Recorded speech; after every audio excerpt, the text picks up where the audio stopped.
Hey everybody, after a few cooler days, cooler evenings, it's been in the 70s again, and in the evenings, overnight, and been in the 90s today.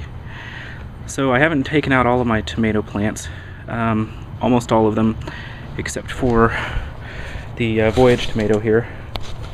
And you can kind of see there's one that's starting to ripen up, and then another one down there. Initially what I did is I took those plants out there, I took clippings of them, and I potted them, kept them moist, and in the greenhouse, kept the greenhouse vented, and they kind of died. Almost immediately, actually. So I've got a new trick here that I'm doing. I've got this, let me switch over to macro. Got this pretty healthy looking tomato vine here, and what I've done is I've taken some plastic wrap, I've put some soil in it, and I've wetted the soil down, put some twist ties around it on the stem, and I've pulled off some of the leaves on that portion of the stem. And the reason I've done this is I've noticed, if you do get a tomato plant with some dirt up the stem, it starts to grow roots there.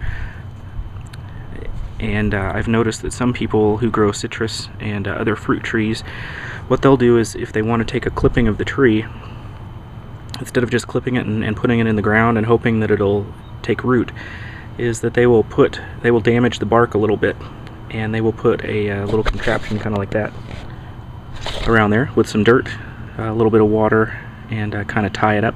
So in several days I'm going to go check that, and also done a similar thing over here with the Matt's Wild Cherry tomato. Let me come over and show you that. Watermelons, not doing too bad still. Asparagus, I still need to clean out some of this. I haven't quite gotten to it yet. I've got some small watermelons here, one around the corner, plus one larger one over here. In there underneath everything. Oh, and oh look, strawberries. Yep, strawberries in October. Yeah, not normal, but anyway, I've also done this on a Matt's Wild Cherry tomato. I'm still getting tomatoes from them, surprisingly, but here we go again. I've got a little bit of plastic wrap with some dirt, and I'm hoping that those will take root, and then I'll just be able to clip them below the plastic wrap and plant them in the soil. Now, I had this whole top shelf here full of pots about this size, right there. I'll give you a little perspective. And I had clippings of every tomato plant that I had. It didn't work. They all ended up kind of looking like this. This one, their leaves are kind of crinkly. I put this one in yesterday.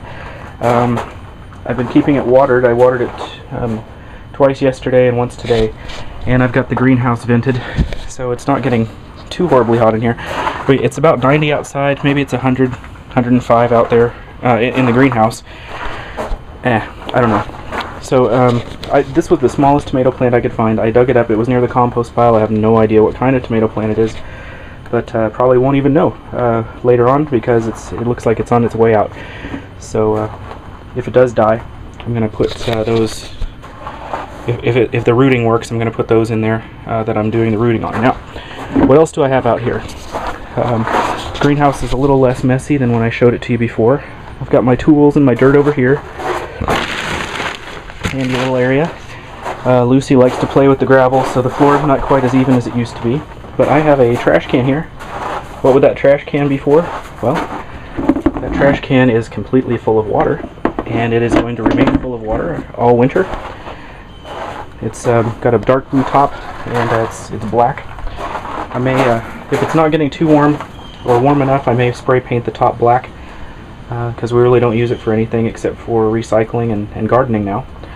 So that's fine. Potatoes, I planted these out here just about 3 or 4 days ago.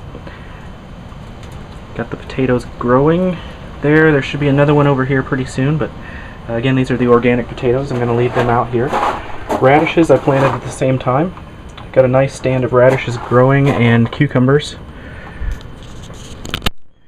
Got those going as well. I guess it's been about 4 days.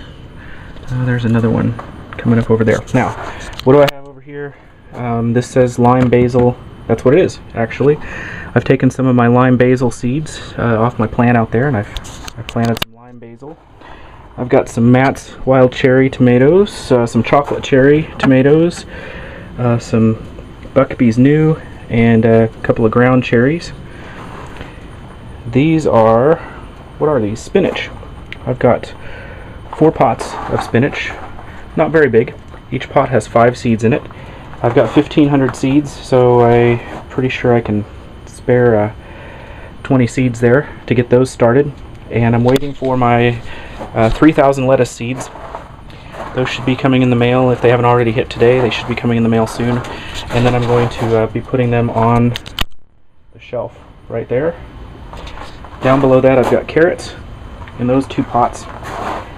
So that's what I've got going so far. Once the cucumbers get a little bigger, I'm going to move them down and maybe transplant them into a larger pot, or even maybe that tub that's on top there, and put a pole in there, kind of like that I've got for the tomato,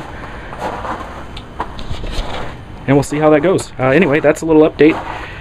Things are going pretty well. I will probably, the next time I update you, I will have some information about the Christmas lights, or I'll have some pictures of those. I am going to put those right here in the middle, and then right around the edge back here, kind of hang those from hooks. And then I'll have a extension cord coming through here, and going back up to the house over there where you see the cat. There is an electrical outlet